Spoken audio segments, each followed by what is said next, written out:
It's so great to have my colleague Scott Brassart with me tonight. And so we're going to be answering questions. This is not therapy. This is not 12-step. If you're watching this on YouTube, great. We have lots of people who are able to join us on YouTube. Scott, I was emailing with somebody clear across the world, and I was trying to coordinate times, and it's always interesting to think about what groups will possibly work for their time frame. So in fact, it was for your upcoming Sex Addiction 101 work group that starts, I'm giving a little plug for that. It starts this Saturday on June 6th. We will be offering it probably about monthly, but it's just for men to work through the workbook. And I was trying to coordinate, and it was gonna be like 2 o'clock in the morning his time. And I was like, okay, that's probably not gonna be a good time.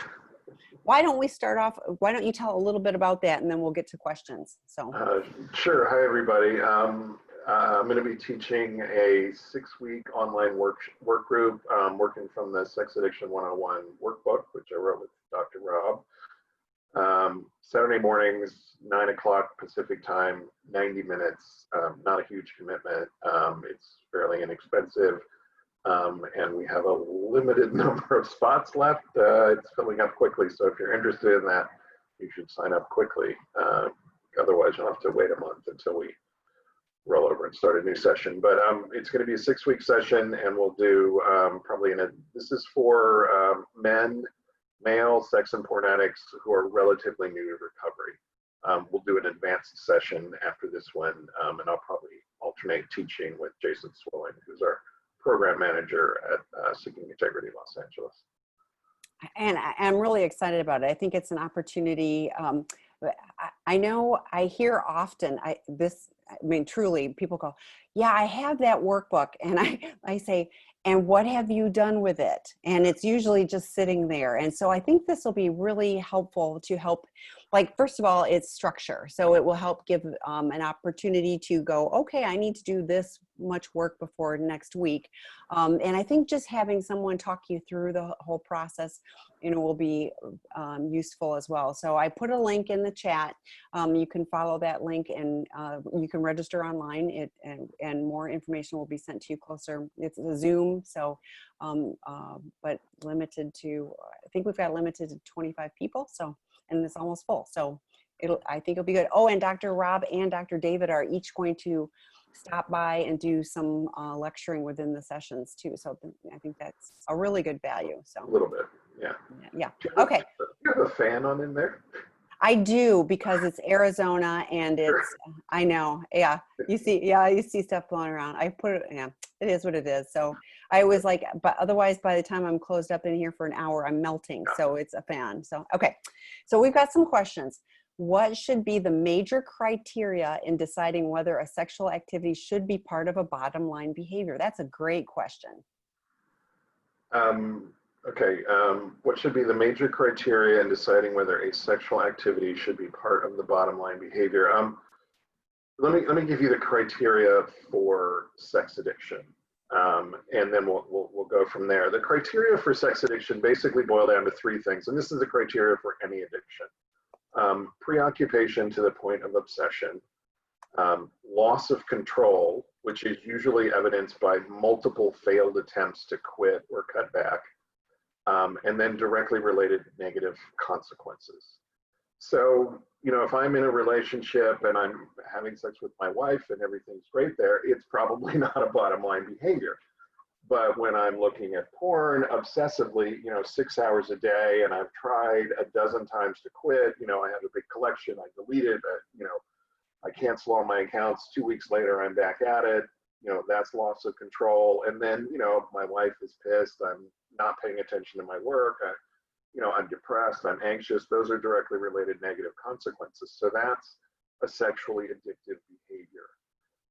Anything that's in your bottom line, obsessive, you can't control it. You think you're only going to go online for 10 minutes and 3 hours later you're still online, and you're having problems. It's creating problems in your life. If it's not creating problems, it's not part of your addiction. If it's creating problems, it may or may not be part of your addiction. You need the other 2 criteria as well: obsessive and loss of control. So that's how you decide what goes in your bottom And just so people know, sexual sobriety is not the same thing as alcohol or drug sobriety. Alcohol and drugs, total abstinence. Sexual sobriety is much more like an eating disorder where we want to learn to be healthy. We can't not eat. We could not be sexual, but our partner, if we have one, might not be happy. And quite frankly, if we're single and dating, we might not be happy either. So we have to find a way to be healthy. You can still have a piece of cake, just don't eat the whole cake. That's kind of the analogy. Yeah, and I want to take on to what you were saying. It's like if it's problematic for you or for your partner, like there may be that's something to at least look at with someone qualified, sponsor, therapist, whatever. So, yeah, okay. If you're really in question, share with your sponsor or your therapist for sure, and they'll guide you. Yes. Yeah. The more stuff that you ask others who have gone down this road or have qualifications, the better, because, we get to having to go to, we get to go to SAA meetings and we get to do these things, but, the reason we're here is because we weren't doing stuff really well on our own. So my question is, how do I get over the incomprehensible disrespect that my husband exhibited toward me for most of our marriage? We are reconciling and he's doing everything in his power to change. However, I now know that he is very expertly capable of all these years of lies, deceit, and attention to others that I did not get. It is very difficult to reconcile who he is becoming, a man with integrity, and the man he was for so many years. They've been married for over 4 decades, and he is now retired, limiting his opportunities to hit on, flirt with, compliment, groom, and pimp on women. He's an 8-to-5 cheater who engaged in numerous workplace affairs, inappropriate relationships, etc. He was validation seeking and knew the right buttons to push with women, complimenting, making them feel special to him. I had no idea of his history until I discovered this most recent emotional affair with his secretary. Then the ugly truth came out and his double life for all those years. So 4 years ago, we did MC and he did ICBU. I don't know what those mean, but do you? I'm going to, no. It doesn't matter. I'm going to assume that's treatment. Let's go with that. So, okay. So apparently it's been 4 years. So, but this partner is still. Yeah. Partners, the betrayal of trust is usually what hurts a partner the most. It's not what the addict did, it's all the lies and the secrets and the covering up, and it causes a betrayed partner to wonder if anything about this relationship is real. Did you ever love me? Did you ever make love to me?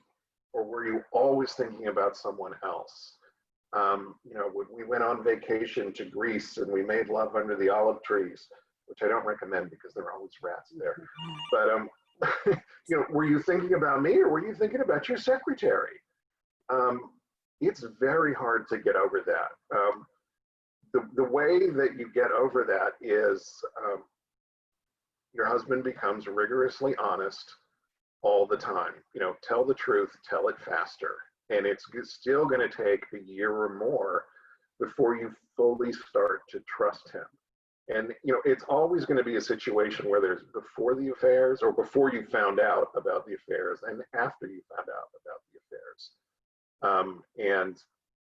It sounds like he's mostly had emotional kind of stuff, but it may have been some sexual affairs. But either way, it's still cheating. You're being shortchanged in the relationship, or you were being shortchanged in the relationship. If he's really working his program, that's great. And, you've got 4 decades of history. This is worth saving. It's just going to take some time.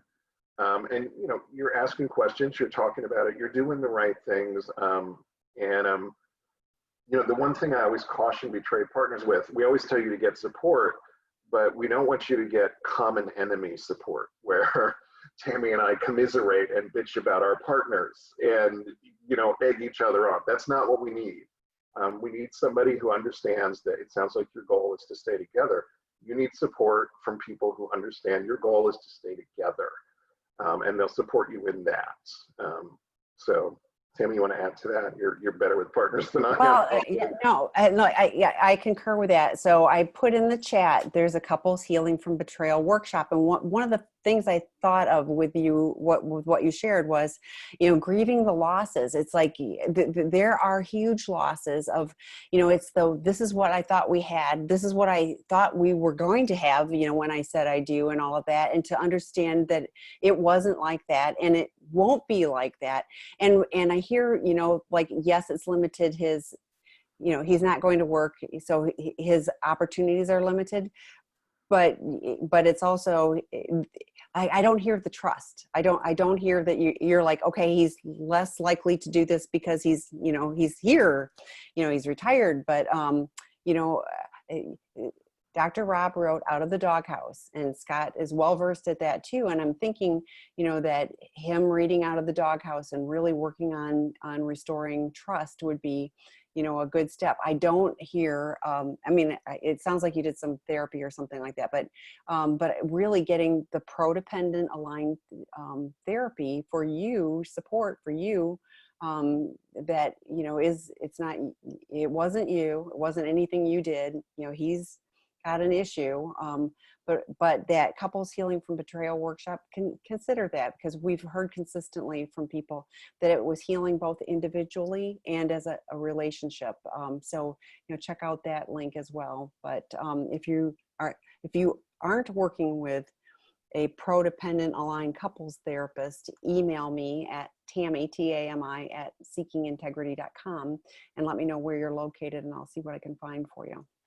Yeah, and there's a big difference between prodependence and codependence. If somebody asks a question, we'll get into it, but you want somebody who knows what prodependence is as opposed to codependence, which is really blaming and shaming. So yeah. So somebody's saying, does Dr. Rob normally do this program? I should have jumped back on. Yes, Dr. Rob normally does. And about 4 o'clock this afternoon, I got a call from him, and he was not going to be able to do it. So I called my colleague, Scott Brassart, and he graciously stepped in. And Scott does what I do with Dr. Rob and some of the other webinars he does with Dr. David, and he does John Taylor's and Matt Wheeler's. So between the two of us, we are co-piloting, all of the webinars that are on this site. So he should be a familiar face if you've been on some of the other things, but that's why Scott is here and not Dr. Rob. We're Okay. both bald and have glasses and a beard, so just I was going to say pretend. There is similarities, and then there's a lot of differences. So okay. I am the betrayed spouse. Any advice on how to get over all the extremely hurtful actions that my SA partner has done to me and us over the decade? We are both seeing therapists, individual and couples. He's working on his recovery, and I am too. I have my own support network, but I am just struggling to know when enough is enough. I have asked him to get help for years for his BPD and bipolar disorder and childhood trauma, which he never listened until he had an affair last June.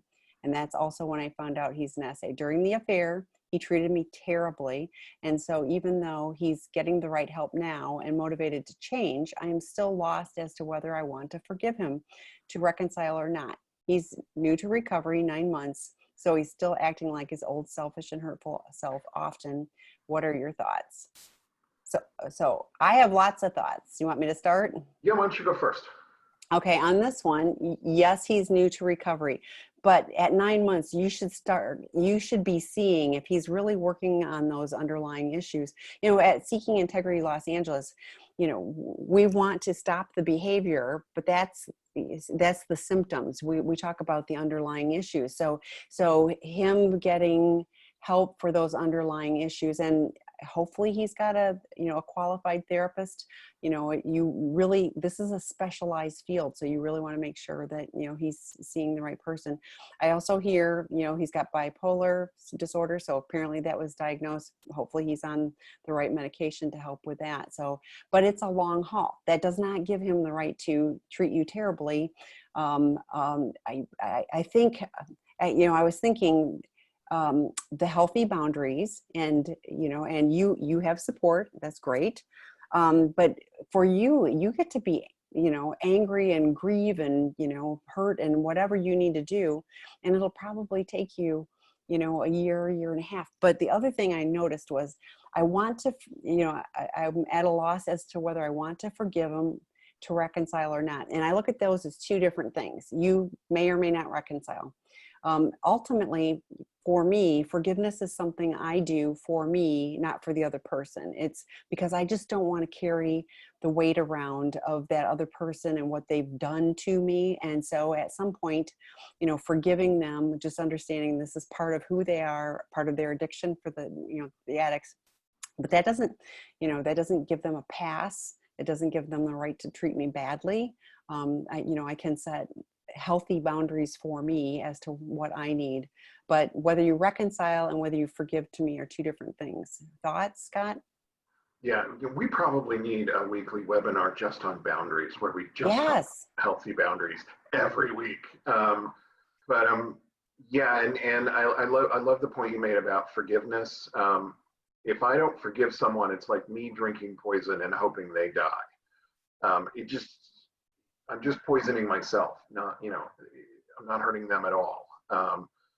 And it's very different than deciding whether to reconcile or not. There's actually a chapter in Out of the Doghouse, Dr. Rob's book, about should I stay or should I go?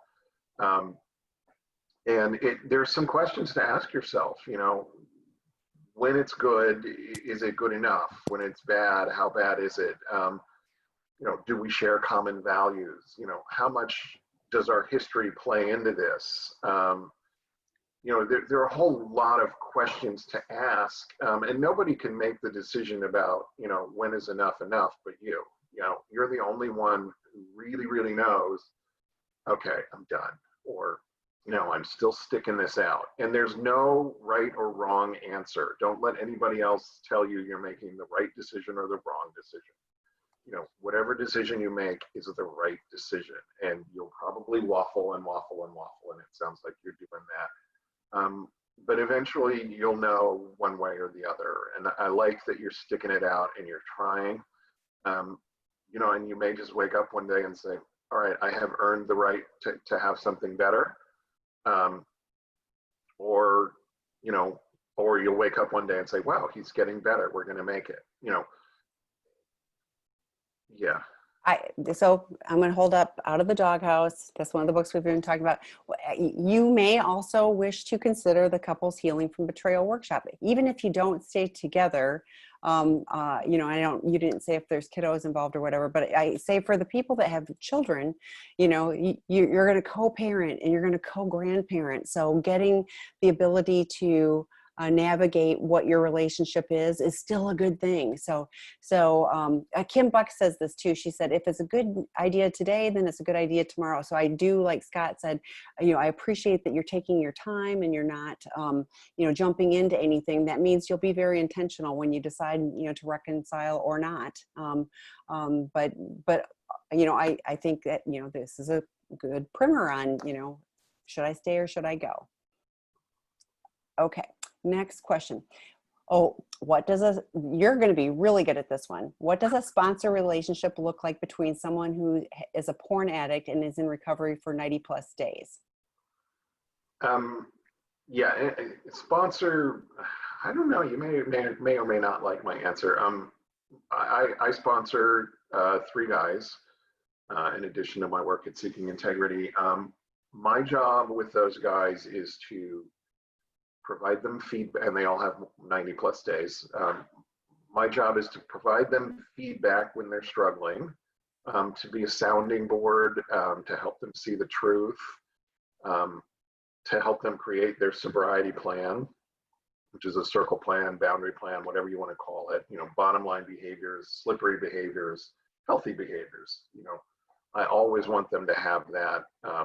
And even on occasion, I sponsor people in substance programs because I'm an alcoholic and drug addict as well.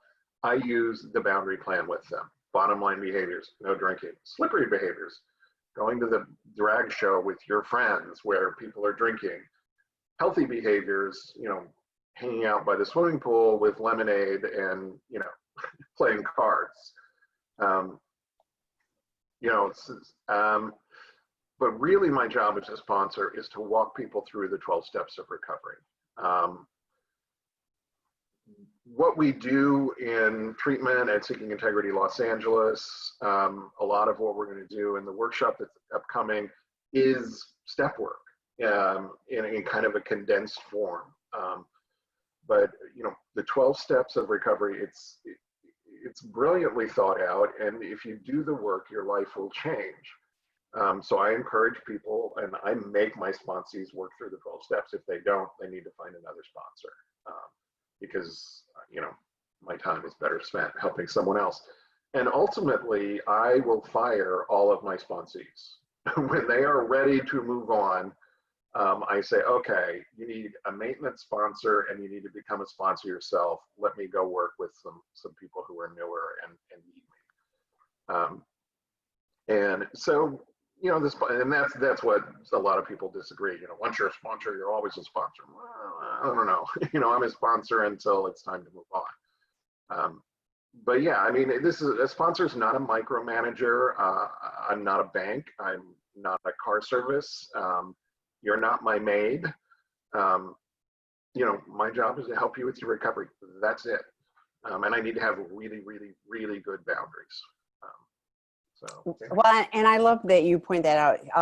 And I know people that the first sponsor they got, and they're in recovery for years and years and years, and they still have that sponsor, and that works for them, and that's great. But the next question, I think, plays right into this. My question about my sponsor: he's been my sponsor for 3 years.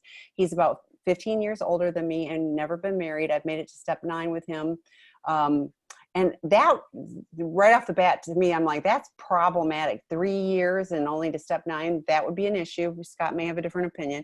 Since the 1st of March, I haven't met with him because of COVID. He doesn't like Zoom. We do talk on the phone a couple times a week as I call every day, but he doesn't answer. He will text back, not feeling well, etc. My thoughts are, I'm worried about becoming complacent and slipping, as he doesn't want to meet or talk with me about my steps.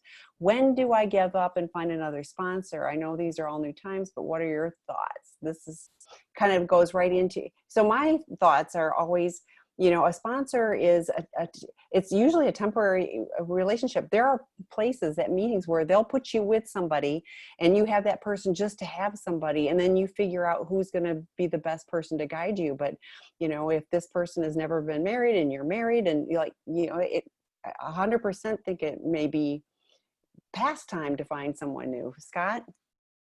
Yeah, the time, if you're wondering if you should be getting a new sponsor, you should probably be getting a new sponsor. And this is not an indictment of your old sponsor. When you get the new sponsor lined up, tell the old sponsor, listen, I need more than I can get from you, or something different than I can get from you right now. I'm really grateful for all the support. I hope we can remain friends, but I'm going to have somebody new as a sponsor, and he's probably, or she is probably feeling the same way at this point. They get stagnant. Sponsor relationships get stagnant. And that's one of the reasons when I get people up to step 12 and I'm comfortable that they're ready to move on, I make them move on because I don't want to get stagnant.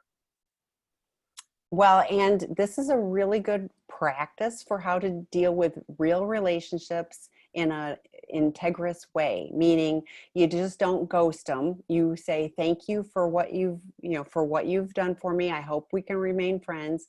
I need someone different to guide me on this next phase, but this is really good practicing real life skills. Okay. My husband and I have been married for 24 years. I am a sex and love addict, and my therapist has told me no sex or masturbation for 90 days. We are 18 days from 90 days, and I leave for the Meadows this upcoming Sunday for a 5-day intensive, but my husband is going to fly out to Arizona anyway, so my husband and I have never been closer, and we've been in the last 2 weeks due to me being able to open up to him and share all my secrets, shame, and guilt. You hear a little drama in my voice. I've carried for the whole marriage. I'd like to ask for a pass from being abstinent for the weekend. I feel like my husband is being punished for my actions. How do you feel about this? If you have to ask, the answer is no. Right. This is called good boundaries. We were just talking about this.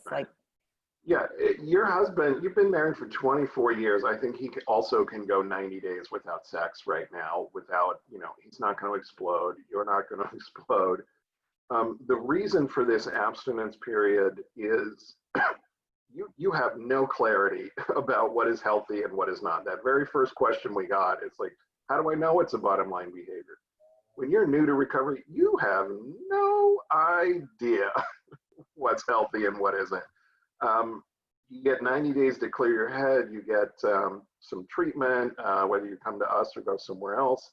You talk to a therapist, you work through this. You know, it's important for you when you make a commitment in recovery to keep it. Because if you break this commitment, what are you going to do with the next commitment and the next commitment? And how is your husband going to trust that when you make a commitment to your recovery, you'll keep it? And you need to rebuild trust. I mean, you've been married for 24 years. You're a sex and love addict. You know, you have ruined trust in your relationship. This is a great way to start rebuilding it. And if your husband pushes you, say, listen, tell him why. I made this commitment to not only my recovery, but to our relationship, and I need to keep it. I hope you understand. And you know what I read? You've been doing disclosure to your husband without the benefit of a therapist. I've just been sharing all my shame and guilt and secrets and all this. And I was like, any partner that gets dumped on like that without, I mean, the stuff you can't unhear, you can't unsee. So, I talked to male and female betrayed partners, and it's the same. That they're like, I can't get past this. I've been traumatized and all that. So to me, I'm like, I'm really sorry, because you're opening up this. I call it. I made up a name for this. I call it vomit disclosure. I feel so much better because I've shared all my junk, and now the person that I shared it with is the recipient and has the stench of it on them. So I'm glad you're getting help. Both of you are getting help, and really, I would encourage you to hold those boundaries. Yeah, and just sex is not relationship glue. No, it's not. It feels good in the morning. It's like your addiction. It feels good in the moment, but it doesn't last. It's one of the least important things in a romantic relationship is sex. I mean, you need to have some sexual attraction, and you need to be at least okay in bed together.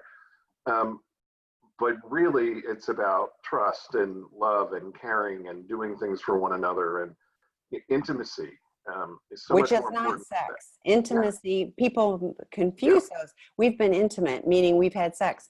You can be 100% unintimate. I don't even know if that's a word, but not intimate, and having sex. It's body parts. It's whatever, and so as every sex addict is well aware. Exactly. There is no intimacy in sex addiction. Yes, it's the adrenaline rush. It's the chase. It's it's the numbing out, escape. Okay, so next question, Scott. Porn addiction, can it be controlled, or does it have to be complete abstinence? This is the one area of sex addiction where you got to treat it like alcohol and drugs or gambling or anything. It just if you're a porn addict, no more porn. Because it's just too hard. There is no such thing as drinking like a gentleman for an alcoholic, and there's no such thing as looking at porn like a gentleman for a porn addict. You're just going to have to put the porn away, and be careful of Tim Stein, who does our professionals group on Wednesday. He calls it not porn, which is that TV show with the hot actress, or that movie star that you can't get enough of, or the Victoria's Secret catalog, or the gym for some people. You're going to have to be careful with not porn as well. Those are restrictions that can generally be loosened up later, after a year or two of abstinence from porn. I'm pretty sure Dr. Rob would agree with me. What do you think, Tammy? I agree. I think it really is on a case by case. And the chat is kind of blowing up. I would ask if you have questions to please direct them directly to the Q&A section.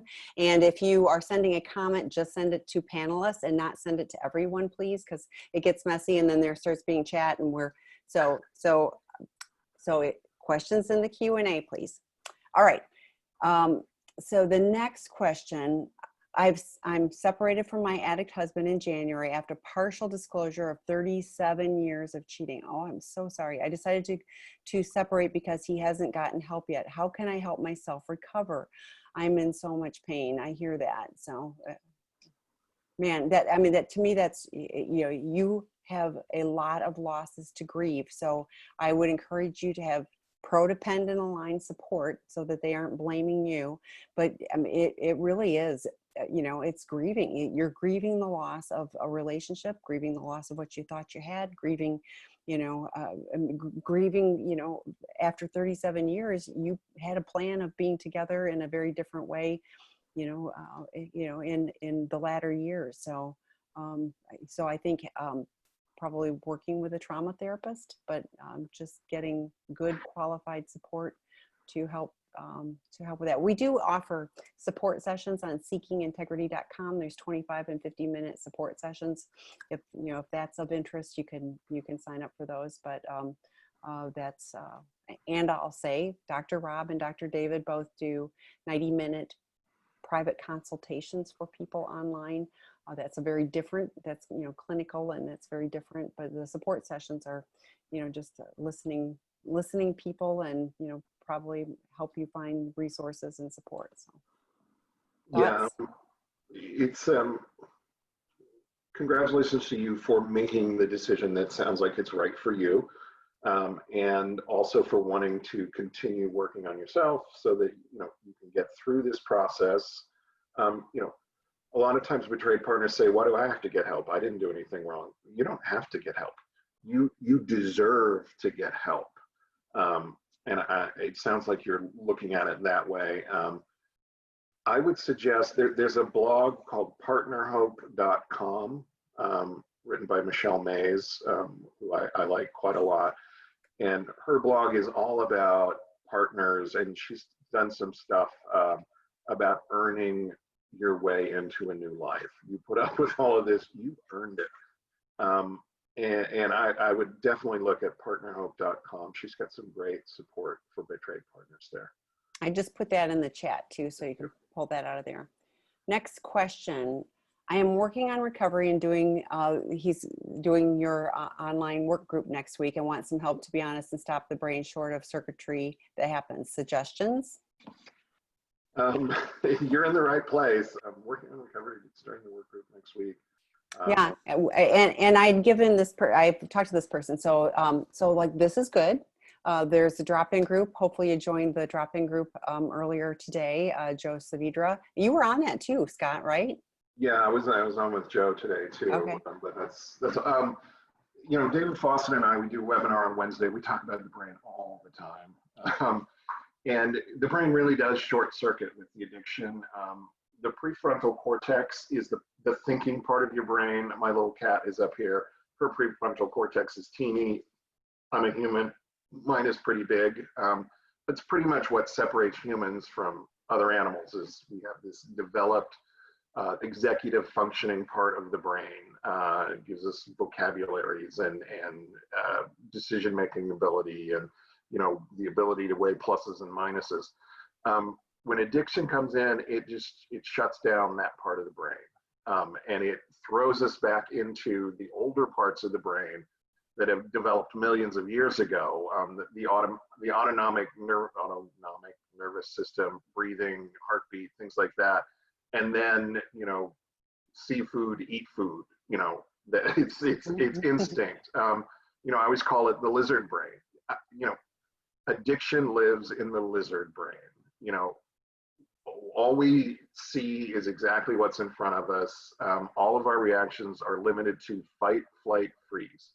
You know, that's that part of our brain, and addiction is a freeze response. I'm going to get high and ignore it. I'm going to look at porn and ignore it. You know, it's a freeze response, or it can be a fight response too. Screw you, I'm going to look at porn. Yeah, it just takes a lot of effort. I talked earlier about, you know, the levels of sobriety. You know, there's, you know, the bottom line behaviors, the slippery behaviors, and then the outer circle or outer boundary behaviors, which are the healthy behaviors. If you don't have that plan in place yet, you will by the end of the work group. I guarantee it, because we're going to do that. And, you know, the real way to get out of the lizard brain is to start living in the outer circle, which is an executive functioning decision.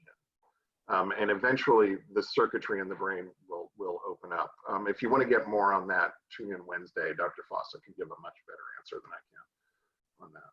Well, and Kim Buck has talked about that too. In fact, when the first time she talked about the lizard brain, she said it's in the same place as breathing. And I thought, oh my gosh, that makes so much sense because she got lizard brain from me. Yeah, She yeah, laughed once. yeah. I was going, Well, it was one of those where I was like, that makes sense though. If you're so committed to doing the acting out behavior, despite all the negative consequences, it's as committed as we are to breathing. And so, so that makes sense. And we talk all the time, and I did a little bit ago too about, at Seeking Integrity Los Angeles, we're looking at addressing those underlying issues because the acting out is a symptom. So we want to address those underlying issues so that we can learn to be, the program is called Seeking Integrity. We're looking to help. We want to be integrous, but we want to help, men find integrity in their lives and in their relationships. So, okay, next question. And there's a few on sponsors. So how often do you talk to your sponsees? I guess that's a great question. I'm not one of those people who makes them call me every day. I tend to get guys who've been in the program for a while and have some sobriety before they come to me. But they haven't worked the steps and they haven't done a lot of the work of it, but they've been around. So I generally talk to them 2, 3, 4 times a week on the phone, sometimes for 30 seconds, sometimes for 20 minutes. And then we meet in person, not lately, but usually we meet in person once a week for coffee or lunch. When you've got someone new, do you talk to them more often? Usually, yeah. And Okay. I tend to get guys who are both sex addicts and substance addicts. So usually they've been in recovery for substance abuse.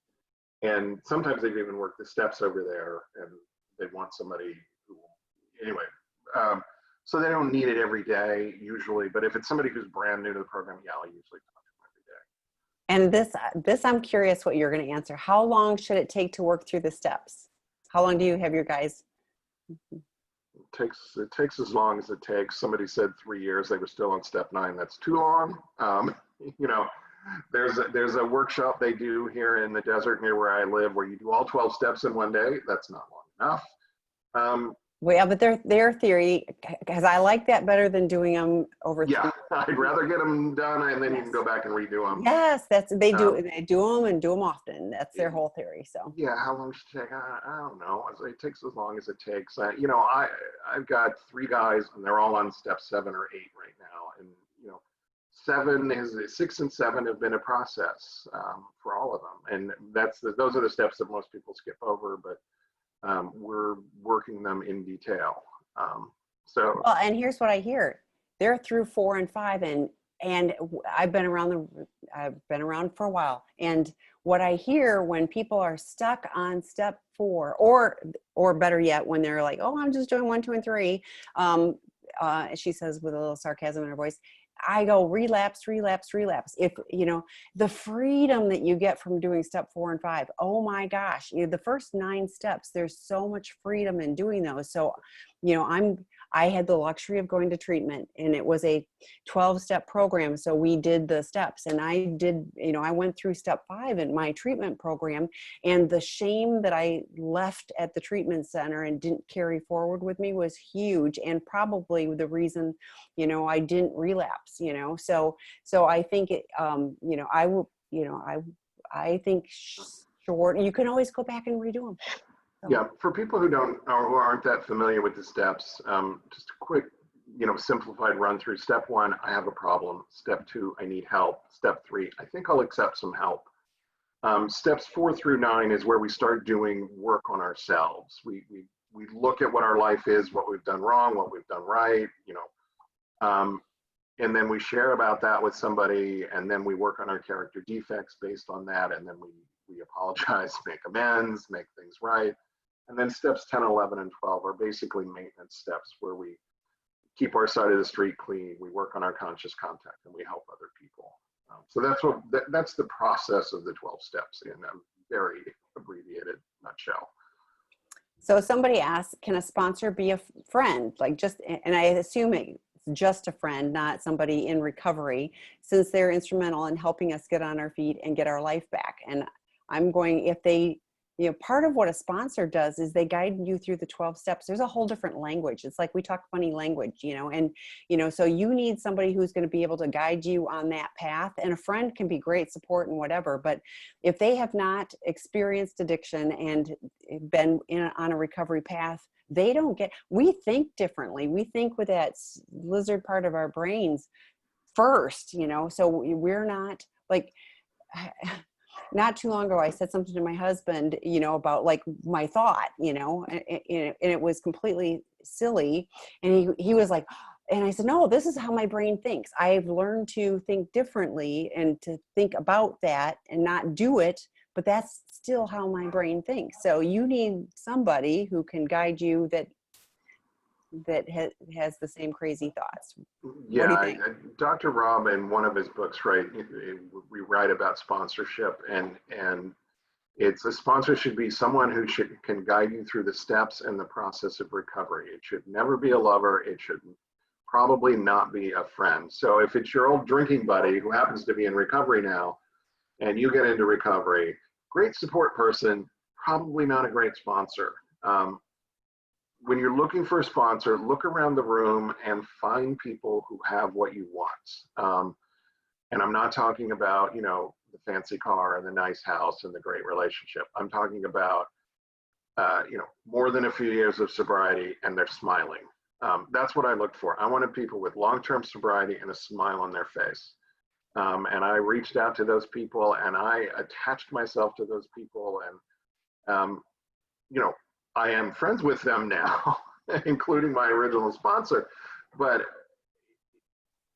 I was not friends with them before. They just had in their recovery what I wanted in my life. So I, they had no choice but to take me on, because I was pretty persistent. They had no choice. That's so funny. I'm going to attach myself to you. You have no choice. So, but they understood I was serious about recovery, and you'll find that if you're serious about recovery, and you try to attach to people who are serious about recovery, they're going to be very receptive, because they did the same thing. And Scott, by the way, tomorrow has I was just looking because I was like, I think it's coming right up. So tomorrow is Scott's recovery birthday. Yeah, 16 from substances, 18 from sex addiction tomorrow. Woo!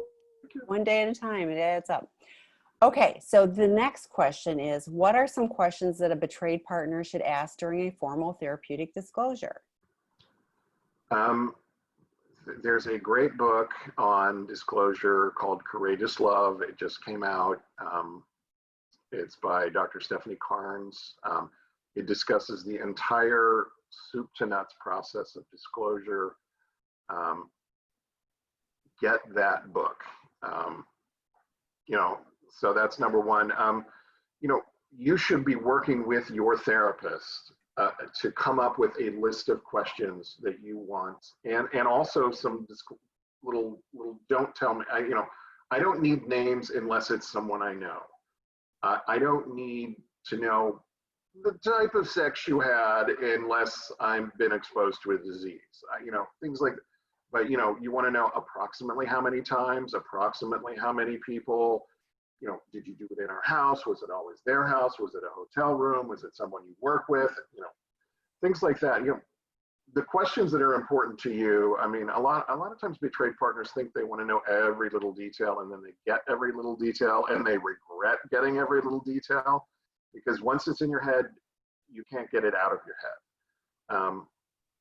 Usually it's enough, particularly if it's a long-term sex addict.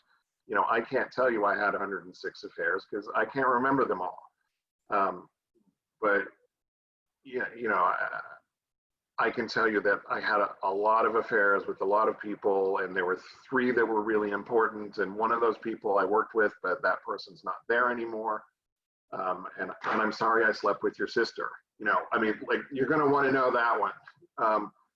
But yeah, every betrayed partner is going to have a different list of questions, and your therapist should help you work through that. And then your therapist will convey those questions to the cheater's therapist, who will convey them to the cheater.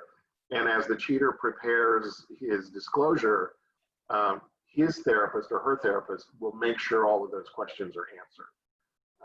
Well, and I think it's really important, like you mentioned, to have the therapist help guide the process, because if you're asking a question, why is that one important to you? And, or are there themes like, okay, you're looking for, you're looking to find out if it was a relative or friend, I mean, are there some themes that need to be addressed? And, or like, someone was talking about once that, like there was a certain date and it was because the partner really felt like that person was lying to them about whatever. And that one was just terribly problematic and bothersome for them. So to have that confirmed that they were right and, they were being gaslighted, so the therapist can really help frame that. But it really is, like Scott said, it's data. It's like, X amount, da, da, da, I spent this much money, da, da, da. I mean, whatever parameters, but it really is data rather than just more stuff that's going to be in your head traumatizing you. Yeah, and disclosure, it's not an event. It's a marathon. It's not a sprint. It's a process. And there's a lot of back and forth. And even after the actual event of disclosure, where all the information comes out, there's a lot of follow-up that's still part of the disclosure process. So yeah, it's very important to have a therapist with disclosure. Otherwise, you end up with death by paper cut. I give you what I think you already know, but no more, and then you find something else out. So I admit to that, but no more. And it's just like dying 1,000 different times. It's getting it all out there and processing it. Well, and to the marathon, it's a marathon up to this event, but the staggered disclosure of like, and then there's more, and then there's more, and then there's more. That's brutal. Yeah. Well, and the other thing that I always, worry about with people is has he stopped the behavior? Because otherwise you're going to get another, and then another, and another. So making sure that he has enough recovery behind him, that he didn't just do that last night, because I hear that often too. It's like the partners are anxious, understandably, to get to disclosure so that they have information, or they're, and if you're a partner out there listening, please do yourself a favor. Don't go snooping on the stuff that they're preparing for disclosure, because again, you can never get that out of your head. But you want to have, I mean, ideally it's setting a foundation on which to build going forward, but the behavior needs to have stopped. There needs to be a plan, and ideally you're working with qualified people to help support both of you through the process. Okay. So the next one, this one's a little more challenging. I'm borderline and I'm in a wedding with a person that is very different than me, more materialistic, more cold. I'm from a different country and living in the US for almost 2 years now. Family from his part simply despises me and have no social support here. Do you think I should return to my country? He does not want to go. So it sounds like this is somebody who married somebody from the US. Do you have thoughts, Scott? Well, I'm not sure if the wedding's about to happen or it's already happened, but as far as returning to your country and he doesn't want to go, I don't know. I can't answer that question. Yeah. Only you can answer that question. Right. This is sex, love, and addiction, but I can tell you how to handle addiction. I'm not sure how to handle a relationship issue like that. I would advise maybe some couples counseling. Yeah, and so the two of you can work through it together. And I question right off on the first line where it's that he's very different from me, more materialistic and cold. I would not want to be in a relationship with somebody who isn't my partner, that I don't trust, and who I don't think has my back. So, okay. My husband recently gave up vaping. That's good. After having quit cigarette smoking 2 years ago, he started taking a supplement called kratom, I don't know, to help through this. Do you know anything about this? Do you? I mean, go see Dr. David on Wednesday night. He knows everything. David and I, we also answer a lot of questions about vaping and smoking. Kratom or kratom or however it's an herbal supplement from the coffee family. So you're going to get some caffeine, which may help with headaches for people who don't get their nicotine all of a sudden. I would prefer he that people use the patch and titrate down from the patch. The one point I want to make here about vaping is it's not quite as carcinogenic as smoking, but it's still carcinogenic and it's still a nicotine addiction. And if you're recovering from sex and porn addiction, nicotine bangs on the same part of your brain as sex and porn addiction. Our treatment center, Seeking Integrity in Los Angeles, is a no smoking, no vaping facility. If people are struggling with that, we'll get them the patch, we'll titrate them down. But I'm not going to say there's no point in working sex and porn addiction recovery if you're still active in another addiction, and smoking is an addiction.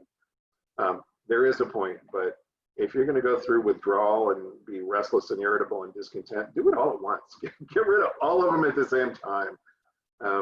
So yeah, and as far as herbal supplements, you have to be really careful, particularly something that's going to caffeinate you. You know, especially, you know, people who've been doing meth and things like that. It can be really problematic. I would much rather see a patch than, but you know, take it up with a doctor. I am not a medical doctor.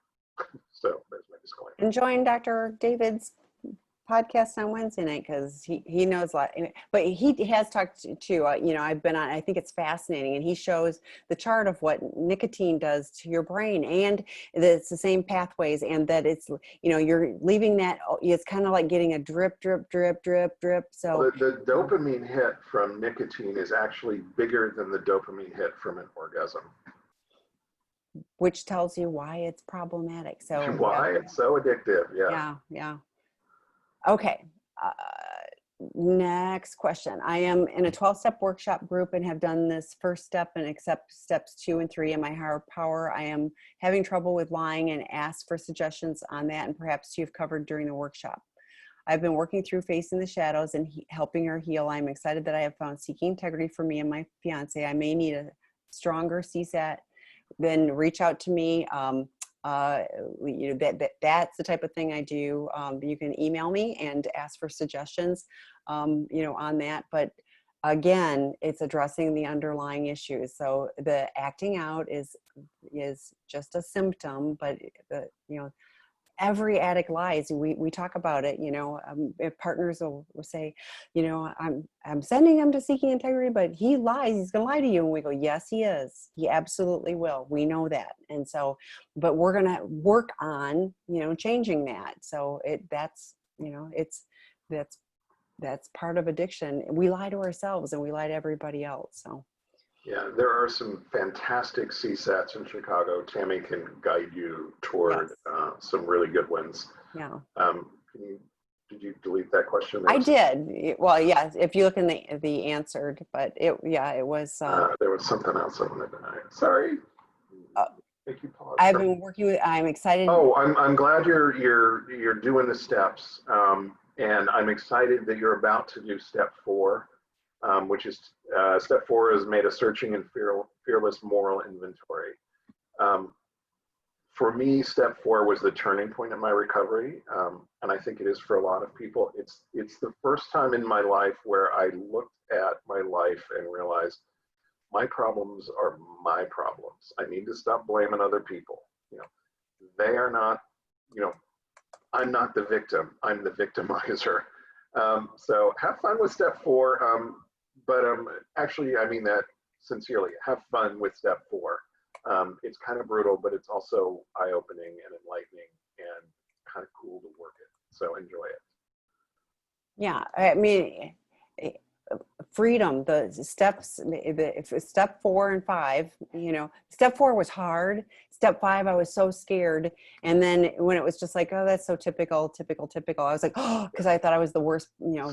Step 5 is when we share our searching and fearless moral inventory with God, ourselves, and another human being. And that's the hard part, is the other human being. And as Tami said, they're usually like, yeah, I did that. You know, like no big deal. Yeah, typical. So how does disclosure work if your spouse is a porn addict and never had an affair?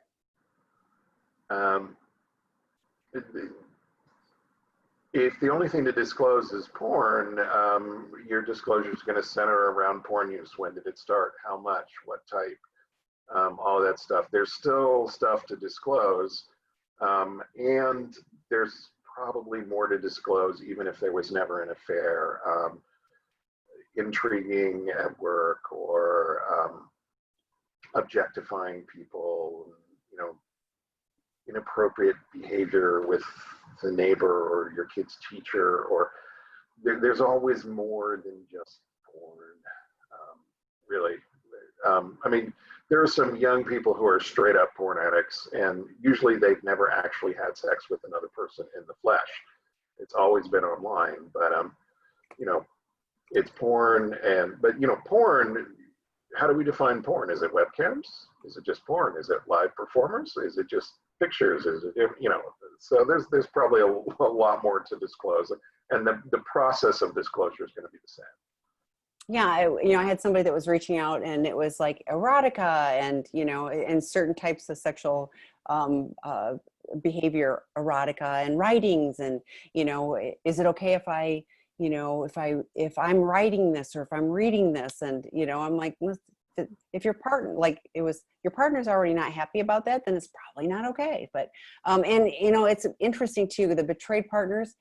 I'd like to have a betrayed partner for a porn addicts group, drop-in group, because they sometimes struggle when they compare themselves to sex addicts where there has been sexual contact and hookups and everything else, and so they're traumatized, they're betrayed, but they start comparing themselves that it isn't the same and it isn't as bad. And I'm like, it's still a betrayal. It's still, not agreed upon, etc. So Dr. Rob and Dr. Jennifer Schneider and Dr. Charles Samenow, it's about 7 or 8 years ago, they did a study. They wanted to find out, what's the impact of purely online sexual behaviors versus in-person sexual behaviors on the partner. And what they found was the impact on a betrayed partner is the same. There's the same loss of trust. There's the same pain. All of it is exactly the same. It doesn't matter whether it took place online or elsewhere. It's the lying and the secrets and just the intimate betrayal. It's exactly the same. So yeah. And it's still a disconnect. It's an intimacy. In fact, I think the porn addiction is even more of an intimacy disorder because, it's so disconnected from reality and another person.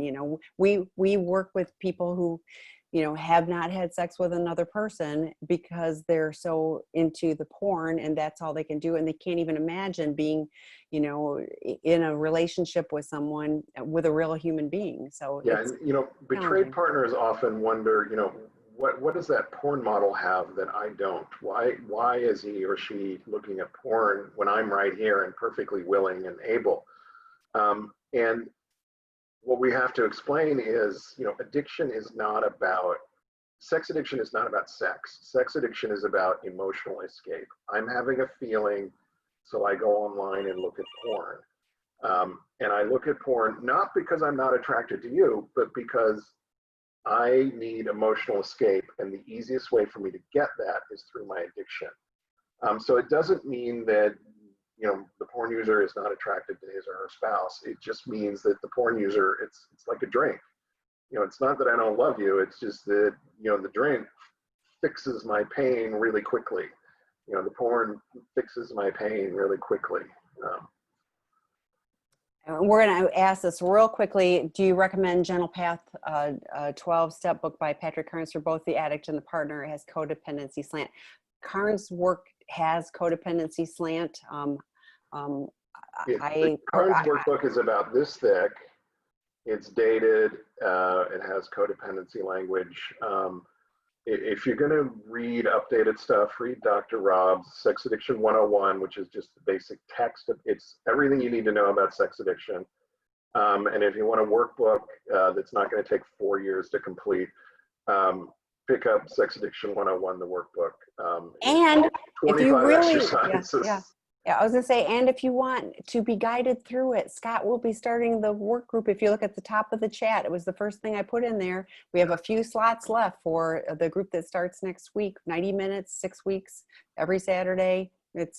it'll be a great structured way of going through that. But obviously we're big fans of prodependence and really viewing partners as loving someone who's And broken. Dr. Rob and Kim Buck are partnering on a book, which will be kind of a prodependency workbook, which will be great. Probably late fall, probably next spring, I guess. That'll be out. But so you have to wait a little while on that. But they are working on it. So needed, so good. So, okay, we are out of time. Thank you, Scott, for joining me, and happy congratulations on your recovery birthday tomorrow. Thank you. Those are the ones I celebrate. That's the belly button one, not so much, but that one I celebrate. So it's great. Thank you all for joining us and hanging out with us. We appreciate it. Dr. Rob will be back next week. And Scott will be on with Dr. David on Wednesday night at 5 p.m. Pacific time. So thank you. Thanks, everybody. Bye.